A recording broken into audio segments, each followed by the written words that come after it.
Deus, como nos diz o verso 7, ama quem dá o quê?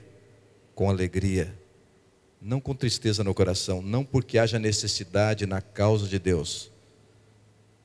Deus ama quem dá com alegria.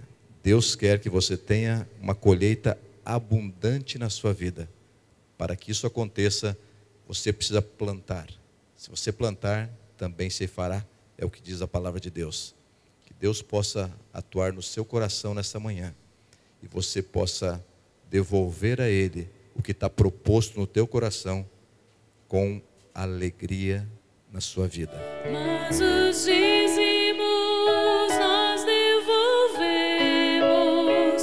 como prova do nosso amor. Vocês estão dispostos a darem aquele bom dia, povo de Deus, agora sim ou não? Sim. Estão lembrados que tem que falar? O que tem que falar mesmo? Bom dia. Então, bom dia, povo de Deus. Bom dia, povo de Deus. É um prazer muito grande estar aqui. Ontem a gente já havia encontrado diversos amigos. O pastor Alexandre, pastor Volney, pastor Jean, a professora Ruth, a Lara. Hoje, pastor Isair, meu amigo de Iaê. Você sabe que eu estou pastoreando lá e de vez em quando não consigo falar o NASP, né? De vez em quando sai Iaê, porque para nós continua Iaê, né? Gente, é uma alegria estar aqui na Associação Rio de Janeiro Sul, Rio Sul. Tenho uma amizade muito grande com o pastor Alexandre e com a Fabiana, com os meninos. Eu estou feliz de ver vocês muito bem aí na música, viu, meninos? Deus seja louvado, Mateus, o Vitor, a Milena, uma bênção de Deus, louvado seja o Senhor. Alguém tem aquele livrinho amarelo que vocês receberam de presente aí hoje? Alguém tem na mão aí? Presta aqui. Vocês lembram que eu falei de fidelidade ontem ou não? E ontem nós vimos pela palavra de Deus que Deus pode transformar em bênçãos as maldições. E eu disse que para quem é fiel, pode esperar que um dia Deus transforme as maldições em bênçãos. E hoje de manhã eu estava olhando o livro que entregaram para vocês aí, e na última capa, na quarta capa, tem uma ideia bem em cima aí, escrita, essa ideia está escrita em negrito. Para o líder cristão, o padrão de sucesso não é o aplauso ensurdecedor da multidão, mas o quê? A fidelidade em cumprir a vontade de Deus. Gente, eu não combinei com os líderes do evento aqui, mas essa frase aí bateu em cima com o que eu falei ontem, não foi? Deus quer que a gente seja fiel. Há um texto em Romanos 8 que as pessoas usam só um pedaço, elas não usam completamente. É o verso 28 que diz que todas as coisas cooperam para o bem daqueles que amam a Deus, daqueles que são chamados segundo o propósito de Deus. Se você ama a Deus e você vive segundo o propósito de Deus, pode saber que mesmo as tristezas da vida um dia serão transformadas em bênçãos. Por quê? Porque tudo termina bem para quem confia plenamente no Senhor. Se alguma coisa ainda não está bem, é porque ainda não terminou. Quem está contando os dias para a eternidade tem que ser fiel, primeiro, não tem jeito.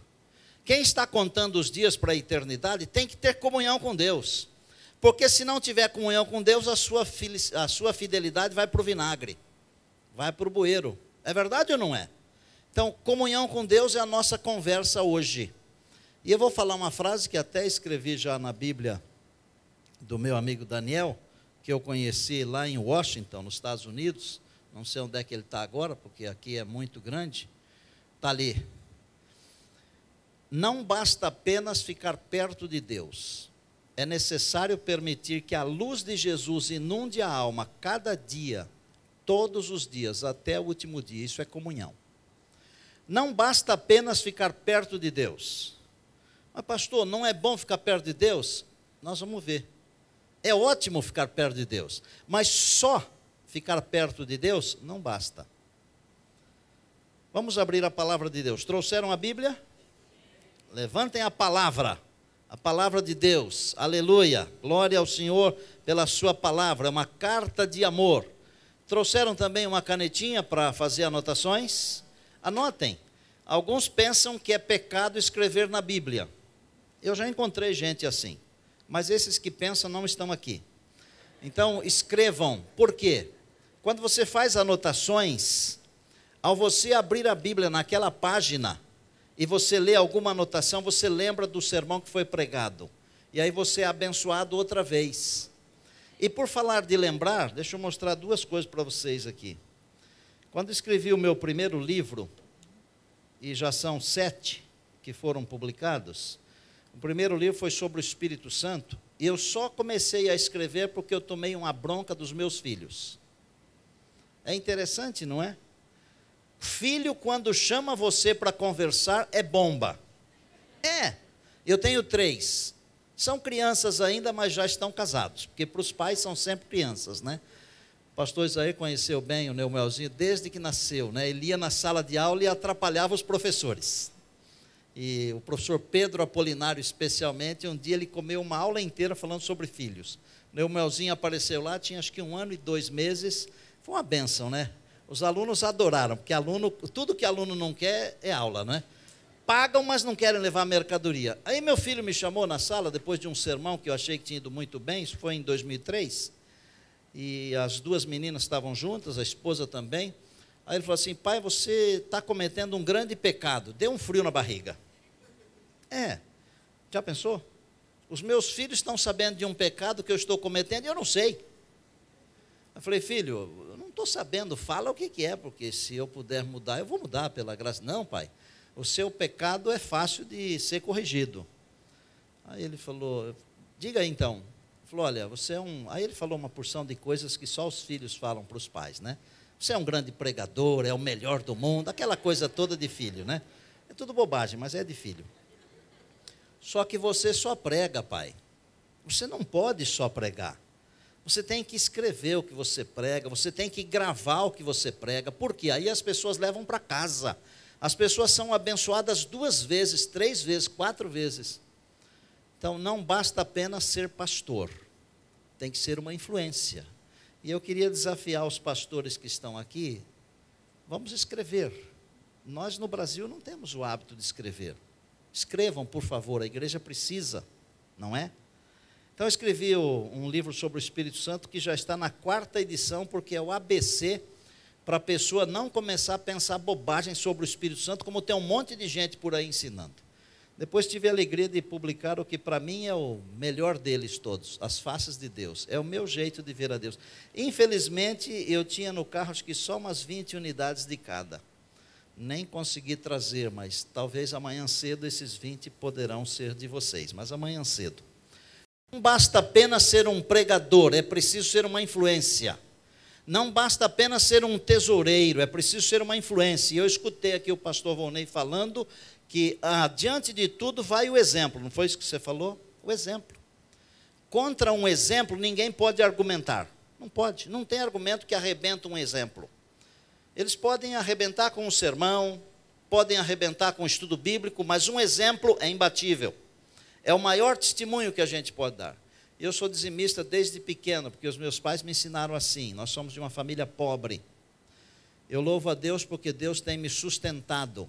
Há mais de 30 anos eu sou pactuante.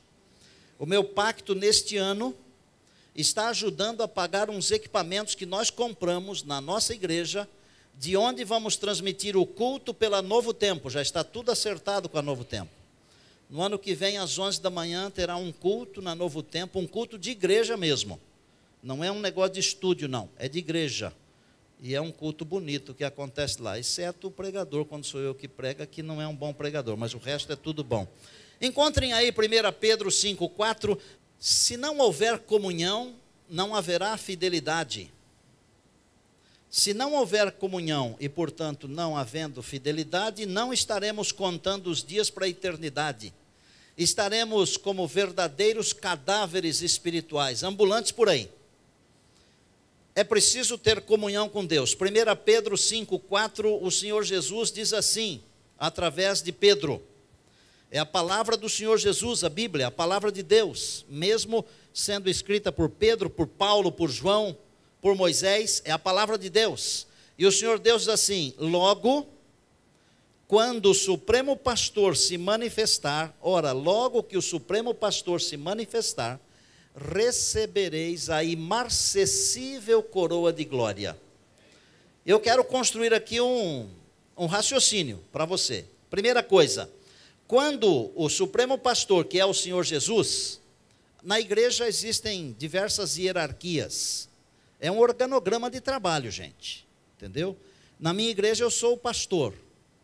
Então os anciãos, eles trabalham junto comigo. No organograma eles estão abaixo de mim.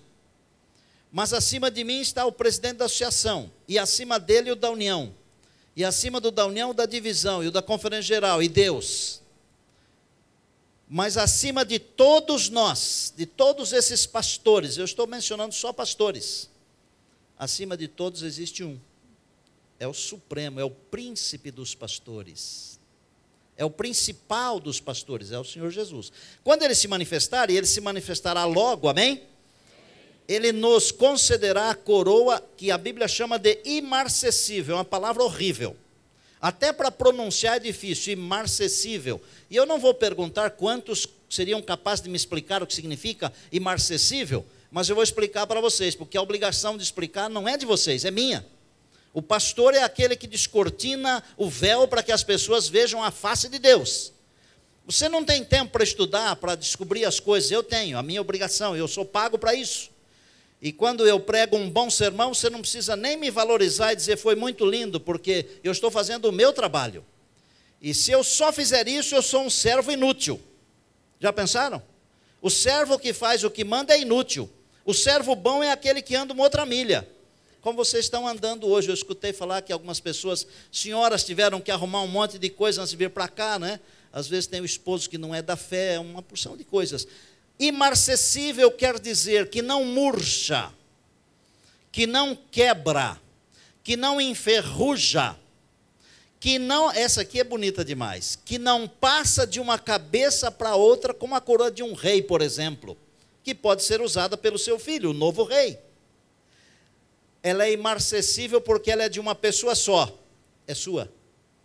Ela não cabe numa outra cabeça, só na sua. Ela não passará para uma outra cabeça porque ela é eterna como você, o possuidor dela também é eterno, aleluia. É bonito? É lindo, não é? Quando Jesus se manifestar, se você foi fiel e teve comunhão, você vai receber essa coroa imarcessível.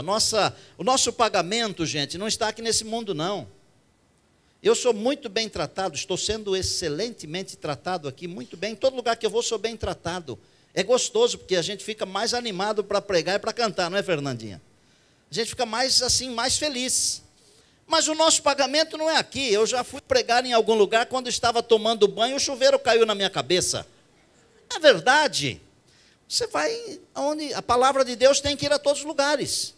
Mas eu já fui também, onde fiquei num hotel 5 estrelas, que eu não sabia nem desdobrar os lençóis, porque é tudo assim cheio de umas coisas assim, né? Não vou falar a palavra aqui, mas você já pensou. Não é aqui o nosso pagamento, é o Senhor Jesus quem vai dar. Não trabalhe porque o ancião tratou bem você, o pastor tratou bem você. Porque se você trabalha porque lhe trataram bem, o dia que tratar mal, você não vai trabalhar. Trabalhe para Jesus, porque Ele vai lhe dar uma coroa que ninguém toma. Glória a Deus por isso, né? Mas pastor Estine, enquanto Jesus não vem, tem outro texto. Mateus 11, 28, rapidamente, porque eu não quero que vocês morram de fome hoje. E eu já fui lá fazer oração com o pessoal da cozinha, porque é meu hábito. Sempre que vou em uma propriedade nossa, eu oro com as pessoas, elas ficam felizes. Vou sugerir, pastor Alexandre, que você mande colocar logo um sonzinho lá na cozinha, para eles escutarem o que está acontecendo aqui, tá bom? Eu tenho liberdade para falar isso com ele, porque é como meu filho. Nós já trabalhamos juntos uns bons anos, né? Deus seja louvado. 11, 28 de Mateus. Vinde a mim, todos vós que estáis cansados e sobrecarregados, e eu vos aliviarei. Deus está falando: vinde a mim, todos os que estáis cansados e sobrecarregados, e eu vos aliviarei.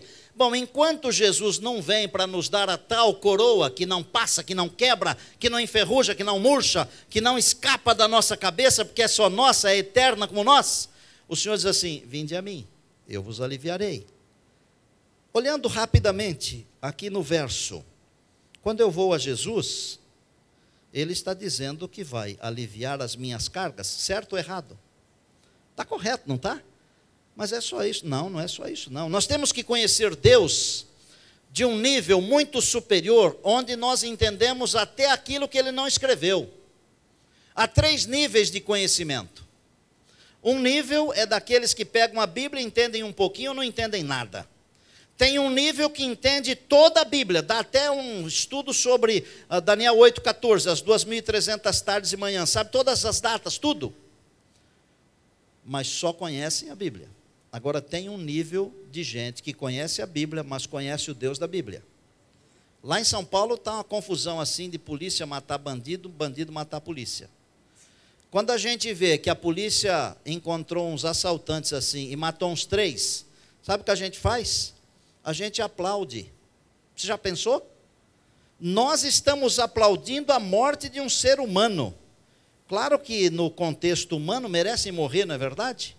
Mas não merecem, todo mundo merece viver, é porque nós estamos também destruídos por causa do pecado, gente.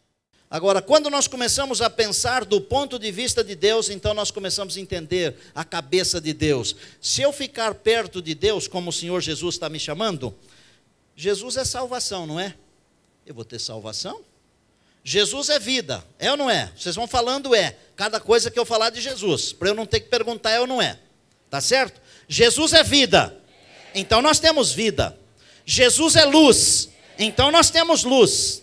Jesus é salvação, então nós temos salvação. Jesus é poder, nós temos poder. Agora, só ficar perto de Deus não resolve, gente. Mas pastor, então você gastou 10 minutos aí para falar todas essas coisas, para destruir tudo? Não, eu tenho que abrir a cabeça de vocês, porque assim, o aprendizado, primeiro, a gente tem que tirar o que está errado de dentro da cabeça. Porque nós temos um monte de pré-conceitos, de conceitos errados. Para depois colocar o conceito certo, porque não adianta você colocar água num copo cheio, porque vai vazar. Tire a água, depois você coloque a água limpa. Qual é o conceito certo? É que não basta apenas ficar perto de Deus. Eu tenho que permitir que Deus me influencie. Não fosse assim, Jesus não diria: eis que eu estou à porta e bato. Se alguém abrir, entrarei. Então não basta apenas ficar perto de Deus.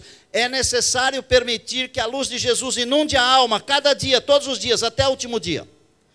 Isso é comunhão com Deus, verdadeira comunhão. Pastor, dá para explicar? Dá? Quer ver? Vocês lembram de um personagem chamado Lúcifer? Onde estava ele? Você já leu em Ezequiel 28?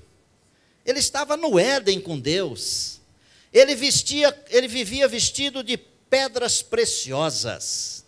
Ele é chamado de sinete da perfeição. Perfeito eras nos teus caminhos. Raciocina aqui comigo.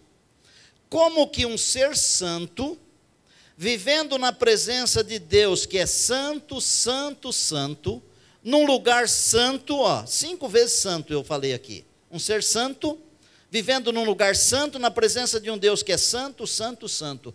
Como é que foi pecar? Não dá para explicar, porque isso não tem explicação. A Bíblia chama isso de mistério da iniquidade. Mas por que pecou? O orgulho foi agasalhado no coração. E como é que eu consigo agasalhar o orgulho no meu coração? É muito simples. É só eu não permitir que a luz do Senhor Jesus inunde o meu ser. Quando eu uso alma, por isso na frase eu digo, não basta apenas ficar perto de Deus. É necessário que a luz de Jesus inunde a alma, cada dia, todos os dias, até o último dia. Porque para mim, como na Bíblia também, a alma é o ser todo. Gênesis 2:7, criou Deus o homem do pó da terra, soprou nas suas narinas o fôlego de vida, e o homem foi feito alma vivente. O homem não tem uma alma, ele é uma alma. Se eu permitir que a luz de Jesus inunde o meu ser todo, a minha alma, Então eu vou estar iluminado e o orgulho não vai tomar lugar no meu coração. Lúcifer, mas vamos deixar Lúcifer para lá, porque está muito longe esse negócio, não está? É um negócio assim universal, estratosférico. Eu vou dar 2 exemplos aqui da Terra para você, que comprovam que só ficar perto de Deus não resolve, que é necessário permitir que a luz de Deus inunde a alma. Como é que tem que inundar mesmo? Cada dia, todos os dias, até o último dia. Junto comigo. Cada dia, todos os dias, até o último dia. De novo. Cada dia, todos os dias, até o último dia. Eu vou falar a primeira parte, que é a mais fácil, é claro, né? Para mim as 2 partes são fáceis. Eu falo a primeira, você vai falar cada dia, todos os dias, até o último dia. Está bem ensaiado? Vamos lá? Vamos ver como sai a frase. Não basta apenas ficar perto de Deus. É necessário permitir que a luz de Jesus inunde a alma. A primeira história é a de Davi. Vocês lembram dele? 2 Samuel 11, 12. Se quiser ir lá para olhar, pode. Senão eu vou revisar isso aqui na sua memória. Agora, Davi era o rei de Israel, ungido por Deus, escolhido por Deus.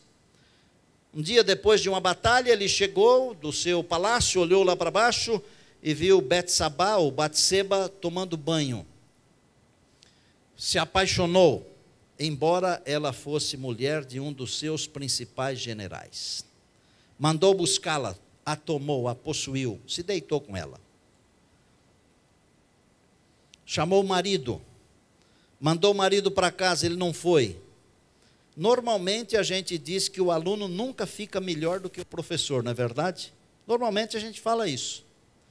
Nesse caso, o servo era melhor do que o senhor. Como é que eu vou para minha casa se os meus soldados estão na batalha? Eu não vou. Deitou na soleira da porta do rei e dormiu. Quando o rei viu que não tinha jeito, mandou para o campo de batalha, assinou um documento e disse para o comandante do exército: coloque-o na frente de batalha, permita que ele morra. Aí vem o Natan. Tem algum Natan aqui? Não tem. Natan chegou, contou uma história para ele. A Bíblia diz que ele ficou irado e disse: esse tal homem tem que morrer. Este homem és tu. Aí ele falou assim: ah, meu pai do céu, o que eu fiz? Sabe quando a gente faz uma bobagem, não vou chamar de burrada para não ofender o bichinho que está pastando lá no pasto, mas uma bobagem, né? A gente bate na cabeça assim, não bate? O Davi percebeu que tinha feito uma bobagem tão grande que ele bateu que quase caiu para trás. O que é que eu fiz? Aí ele escreveu o Salmo 51, lembram do Salmo 51? Cria em mim, ó Deus, um coração puro, renova dentro de mim um espírito reto, não retires de mim o teu espírito. O próprio Natan falou assim: não morrerás, Deus já te perdoou. Deus é bom demais, não é? Davi cometeu umas bobagens incríveis. Vocês já ouviram falar em Datena, um camarada do rádio, da televisão lá de São Paulo? Se fosse ele narrando a história aqui, ele diria assim: põe na tela aí, porque é um crápula, é um bandido, é adúltero, é assassino. O Datena não estaria falando nada mais do que a verdade. Era isso aí e muito mais. Gente, pensar no que o Davi fez dá mal-estar, não dá? Mas o perdão de Deus, ele acalma qualquer mal-estar. E sabe do que Davi é chamado em Atos 13, 22? O homem segundo o coração de Deus. Ficou perto de Deus, escorregou, mas reconheceu, permitiu que a luz de Deus inundasse sua alma, foi aceito no abrigo de Deus e foi chamado de o homem segundo o coração de Deus. É uma história positiva esta, mas eu vou mostrar um outro lado. Vocês lembram de Judas? João capítulo 13. Judas estava tomando a ceia com Jesus. E Jesus falou assim: aquele que toma comigo o bocado e o molhado, que come o pão comigo, disse a palavra, ele vai me trair. Judas saiu da ceia. A Bíblia tem uns trechinhos assim muito tristes. Um dia, Jordano, você faz uma música sobre esses trechos tristes da Bíblia. Faz em menor, para ficar assim chorosa, doída. Eu entendo um pouquinho de música, eu chamo as letrinhas, aquelas notinhas de bolinhas. A minha esposa, que é musicista, não gosta, mas eu sei onde fica o dó e essas coisas, só isso aí que eu sei também, né? Jeremias diz assim: passou a cega, findou o verão, nós não estamos salvos. Mateus diz assim, Jesus falando: apartai-vos de mim, malditos. Só isso já é uma desgraça total, para o fogo eterno, preparado para o diabo e seus anjos. Coisas tristes da Bíblia, não é? Caim matando Abel, coisa triste da Bíblia. João 13,30 diz assim, é de Judas, e tendo ele recebido o bocado, saiu, e era noite. Não era noite só em contraposição ao dia que é agora, era noite também na alma, lá dentro daquele homem. Por quê? Porque Judas não permitiu que a luz do Senhor Jesus inundasse sua alma, cada dia, todos os dias, até o último dia. Vou dizer uma coisa aqui, se Davi andou com Deus, e andou, Judas andou muito mais, gente. Onde Deus dormiu, Judas dormiu. Onde Deus andou na estrada empoeirada, de Jerusalém para Betânia, para Jericó, para Galileia, Judas andou junto e cuidava inclusive do dinheiro de Deus. Tão pertinho da vida, mas escolheu a morte.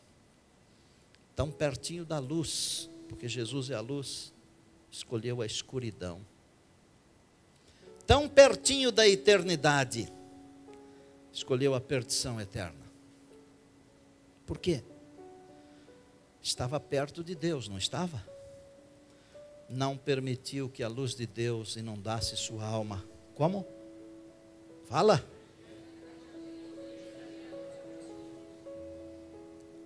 Mateus 27 diz que Judas foi devolver as moedas, não aceitaram, e ele se enforcou. Atos 1 diz que no mesmo lugar onde ele se enforcou, ele caiu e se arrebentou. E eu aqui começo a imaginar, né? Na sexta de manhã, depois do julgamento, estão indo, seguindo para o Calvário, levando o Senhor Jesus, e eles olham à beira do caminho, e um homem que poderia ter sido uma inspiração e uma bênção, porque era muito inteligente, tornou-se motivo de escárnio e de nojo, porque os cães estavam comendo seus intestinos. Tão pertinho de Jesus, mas escolheu Satanás. Pastor, tem alguém na Bíblia que não é nem como Davi, que embora tenha sofrido, foi salvo, e que não é como Judas, que embora tenha estado pertinho, não conseguiu? Tem. No Gênesis 37 tem um cara, um menino, chamado José. Quantos Josés temos aqui? Deixa eu ver. 1, 2, 3, uns 10, 20.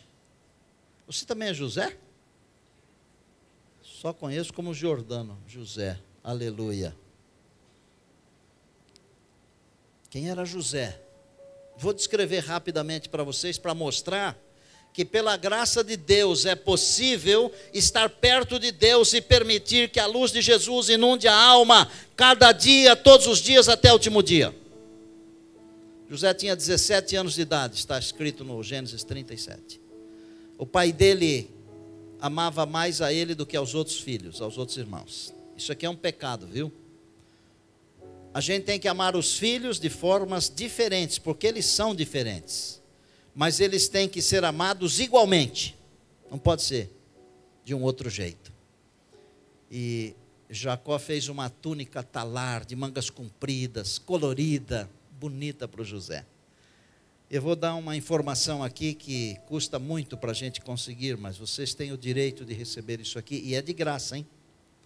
Nos dias de Jacó, nos dias de José, os meninos de 17 anos, eles não usavam roupas compridas. Eram túnicas que iam até o joelho e até o cotovelo. E não eram coloridas, eram opacas, bege, por exemplo, cor do deserto. cor das casas lá de Jerusalém, que todas elas são de um bege assim, meio quase que rosa, né? Mas o Jacó queria que aquele filho fosse distinguido só de chegar num lugar. Pá, dá para ver. Era um príncipe. Uma roupa túnica talar, que quer dizer, vai até o tornozelo, talar, ok? De manga comprida, colorida. Primeira veste que ele usou, eu vou falar de 7, rapidamente aqui. Quem está anotando, anote logo, porque não vou me demorar nisso. José usou 7 vestes. Primeiro, a veste que o pai fez. Mas esta veste, assim que ele chegou, lhe foi tirada. Os irmãos tiraram a veste, jogaram ele num poço, mataram um animal do campo, meteram o sangue na veste e mandaram para o pai. Eu fico pensando no pai, a hora que recebeu a veste ensanguentada do filho amado, e pensou assim: um animal feroz comeu, matou meu filho. E a Bíblia diz que ele chorou até a sepultura, a morte do filho. Já pensaram? Filhos que adoram ferir o coração do pai. Filhos, não firam o coração do pai. Se você ainda tem pai, liga para ele hoje. Liga para ele hoje. Serve para a mãe também, liga. Diz: pai, eu te amo. Se você errou, peça desculpa. Não deixe o coração do seu pai sangrar. Vou fazer uma aplicação espiritual. Nós somos de uma família só. O nosso pai é Deus. Quando nós brigamos, nós ferimos o coração do nosso pai. Segunda veste, veste da discórdia. Ele vestiu essa veste quando foi jogado no poço, na cisterna. Logo ia passando uma caravana de ismaelitas. Era uma caravana de midianitas que jornadeava para o sul, para o Egito. Venderam o José para aquela caravana.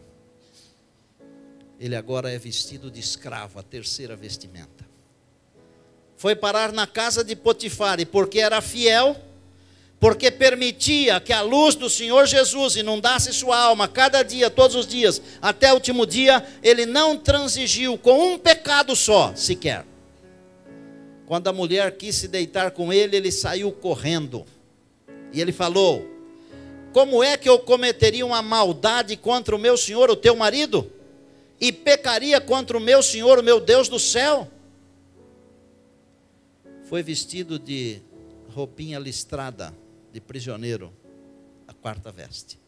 Lá ele interpretou os sonhos. O rei mandou tirá-lo de lá, ele se barbeou e botou uma roupa limpa, a roupa da liberdade. Em Jesus nós temos liberdade. Podemos até estar numa prisão, mas em Jesus nós somos livres, e você cantou isso. Lá, ao interpretar o sonho do rei, o rei mandou que ele fosse vestido de linho fino, a sexta vestimenta, e ainda colocou um anel no dedo. Mas José não usou só as 6 vestimentas, não. Ele usou a 7ª. Porque 7 para nós é número perfeito, não é?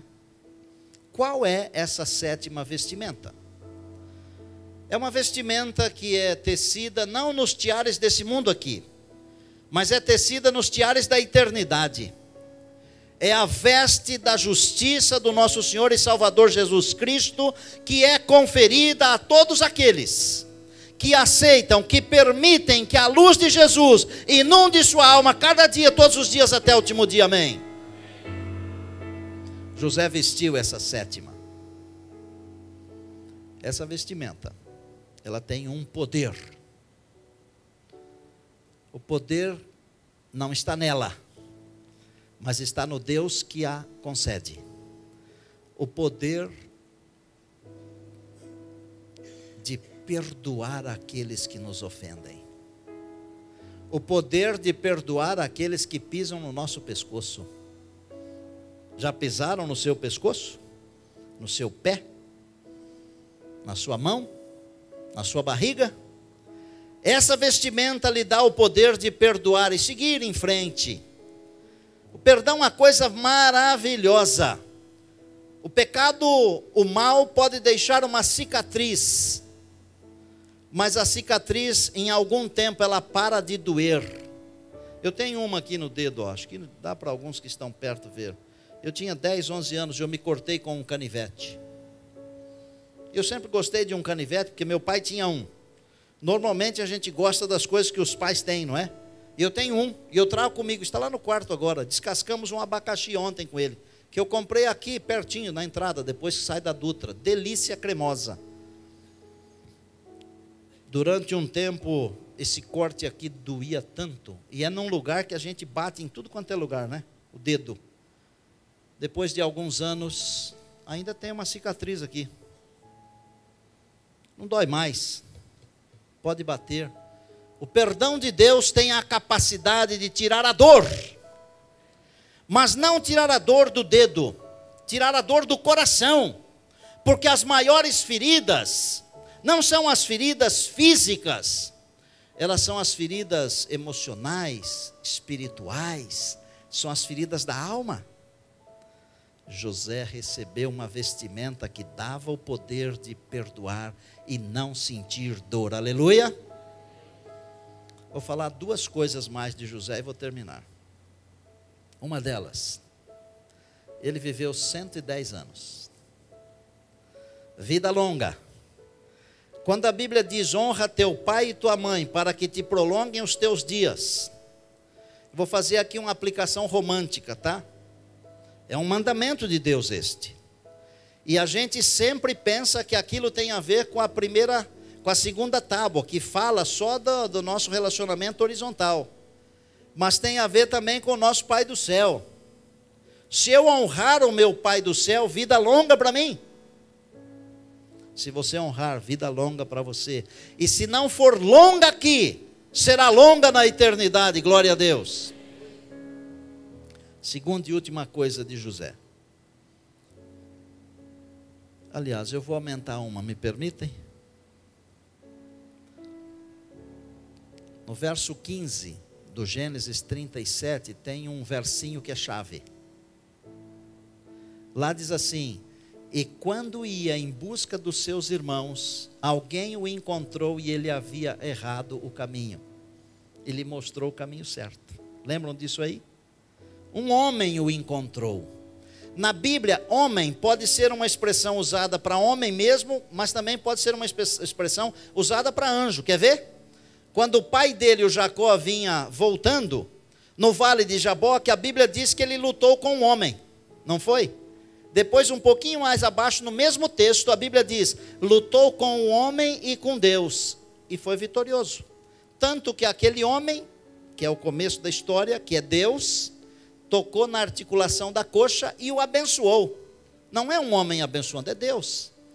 E olha, o profeta Isaías, 30, 21, ele diz assim: quando te desviares para a esquerda ou te desviares para a direita, os teus ouvidos ouvirão atrás de ti uma voz dizendo, esse é o caminho, andai por ele. É o anjo do Senhor, pode crer, amém?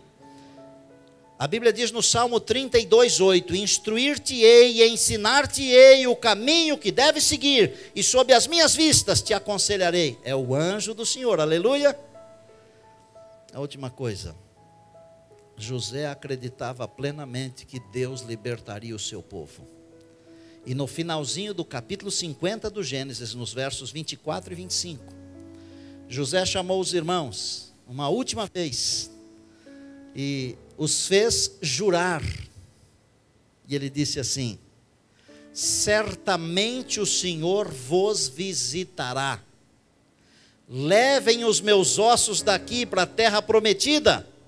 Amados, olha que visão. Vou falar aqui uma coisa que é profética. Anote isso. Vou fazer como José fez. Certamente, muito em breve, o Senhor nos visitará. Os nossos ossos não ficarão aqui, num cemitério qualquer.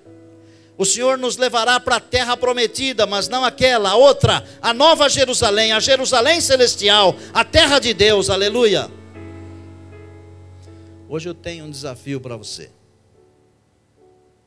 Porque o Espírito do Senhor, ele tem que nos inspirar, irmãos. Ele tem que nos tocar. E se ele não nos tocar, se ele não nos inspirar, poderemos até estar perto de Deus e dizer: olha, eu sou tesoureiro da minha igreja, eu sou ancião da minha igreja, eu sou pastor da minha igreja, eu sou líder da minha igreja. Isso não salva. O que salva é uma vida de comunhão. Amém? Eu queria desafiar você a hoje assinar um contrato com Deus. Assinar um contrato com Deus tem a ver com a comunhão, tá bom? Que contrato é esse? De autorizar. Porque quando nós assinamos, nós autorizamos, não é?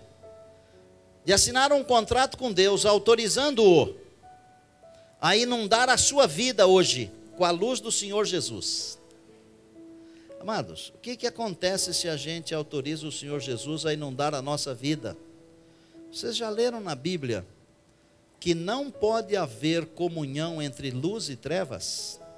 O que acontece com as trevas quando a gente acende a luz? A luz vai embora. E o Senhor Jesus não é uma lamparinazinha, não.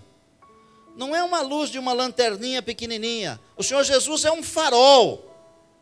Ele é a estrela que brilha e que ilumina, e que vindo a esse mundo ilumina toda a alma, o ser todo. Qual é o desafio? Assinar hoje um contrato com Deus, permitindo que Deus ilumine nossa alma por completo. E eu vou pedir para você levantar, mas não levanta ainda, porque eu tenho que explicar. Eu sou muito coerente, prático e verdadeiro. Se você tem um pecado escondido, pastor, que negócio é esse de falar de pecado escondido aqui no meio desse povo? Eu estou falando de pecado escondido no meio desse povo. E não me queira mal, não adianta, eu vou falar do mesmo jeito. Me queira bem, que é melhor para todos nós. Se você tem um pecado escondido e que não quer largar, não se levante não. Porque se levantar, o Senhor Jesus vai inundar a sua alma com a luz eterna e esse pecado vai desaparecer, ainda que você tenha que sofrer. Agora, se você quer ter a vida iluminada, assine esse contrato com Deus. Tem mais uma coisa. Tem uma cláusula nesse contrato que eu não vou falar agora. Se você tiver fé, aceite. Se não tiver, não aceite. Eu falo depois que terminar a música. Tem uma cláusula e é séria. É muito séria. Vou repetir. Se não quer abandonar a vida parecida com as coisas desse mundo aqui, não se levante.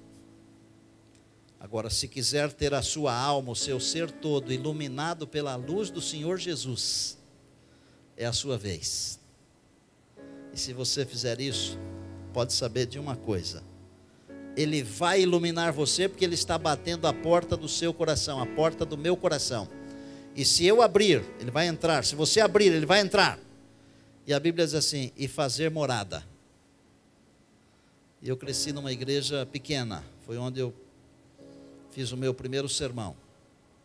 E tinha uma garotinha lá, ela se tornou alvo de ilustração. Deve ter tido outra também, e mais outra. Mas ela dizia o seguinte: eu não tenho problema com o inimigo, porque Jesus mora no meu coração, e quando o inimigo bate, eu mando Jesus atender. É uma coisa bem simples, não é? As coisas simples são muito verdadeiras. Se Jesus estiver no seu coração, a hora que o inimigo aparecer e ele mexer, ele desaparece, gente. Ele não aguenta o Senhor Jesus. Por isso que a gente canta quando tem um endemoniado: seu sangue tem poder. Se todo mal tu desejas deixar, seu sangue tem poder. É o sangue de Jesus. A Fernandinha vai cantar uma música que é o toque de poder. É o Espírito Santo inspirando a nossa vida. E o desafio é: assine um contrato com Deus para que Ele ilumine a sua vida hoje. Porque quem permite que a luz do Senhor Jesus inunde sua alma cada dia, todos os dias, até o último dia, vai ultrapassar os portais da eternidade. Estamos contando os dias, a eternidade está chegando. Quem estiver iluminado com a luz de Jesus dirá: esse é o nosso Deus que nós estávamos esperando. É com você.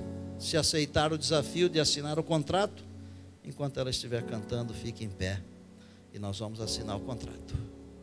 Vem Espírito Santo, vem inundar meu ser, vem Espírito de amor. ser meu consolador. Vem Espírito, vem Espírito, inspira, Senhor, inspira o meu viver com teu toque de poder.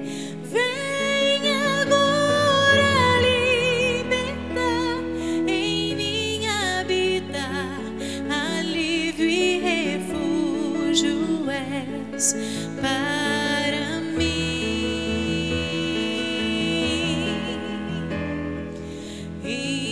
Inspira o meu viver com teu toque de poder. Vem agora libertar, em mim habitar, alívio e refúgio és para mim. Vem Espírito Santo. Vem Espírito Santo, vem inundar meu ser. Vem Espírito de amor, vem ser meu consolador. Vem Espírito, vem Espírito, vem Espírito, vem Espírito Santo, vem inundar meu ser. Vem Espírito de amor, vem ser meu consolador.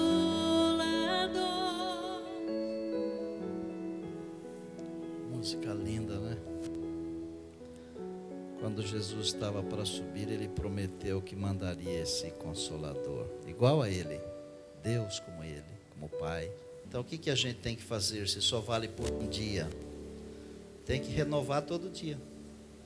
Amanhã cedo, quando der aquele toque aí, para você acordar do seu celular, ou um sino, ou qualquer coisa, primeira coisa, antes de nada mais, Senhor, vou renovar o meu contrato. No dia de hoje, pode inundar a minha vida com a luz do Senhor Jesus. Na segunda cedo, renova o contrato. Na terça cedo, e aí cada dia, é simples, é só falar para Deus, renova o contrato. Estão dispostos ainda a ficar em pé para assinar o contrato? Mas vão renová-lo também? Que ele caduca no final do dia. A luz do Senhor Jesus vai limpando, vai iluminando. Às vezes a gente não resolve do dia para a noite. Deus também tem um tempo que é diferente do nosso.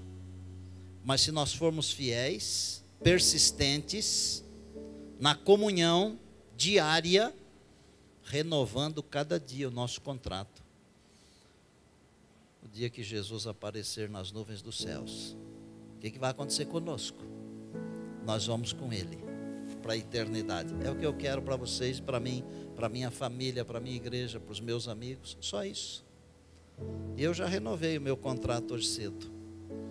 E eu venho renovando desde que tive essa ideia de pregar esse sermão aqui. Cada dia eu vou renovando. Tem sido uma bênção na minha vida. E será uma bênção na sua também. Estão dispostos a assinar o contrato, mesmo sabendo que vale por um dia, e vão renovar amanhã? Digam amém. Pai do céu, o Senhor está aqui. Obrigado. Louvado seja o teu nome. Aqui está o teu povo. É uma parte importante, Pai, da associação. Eu peço que cada um tenha a tua bênção, o teu olhar, o teu amor, a tua misericórdia, a tua bondade, a tua luz, meu Jesus. Eles estão dizendo que aceitam, Pai, que a luz do Senhor Jesus os inunde no dia de hoje. Pai, que saiamos desse lugar aqui certos de que estamos iluminados pela luz do Senhor Jesus. Manhã cedo, faze-nos lembrar de renovar o contrato. E a cada dia, faze-nos relembrar, Pai, que nós queremos que a luz do Senhor Jesus inunde nossa vida, nossa alma, cada dia, todos os dias, até o último dia. Entregamos a nossa vida aos teus cuidados. Oramos agradecidos em Jesus, a nossa luz e nossa salvação. Amém.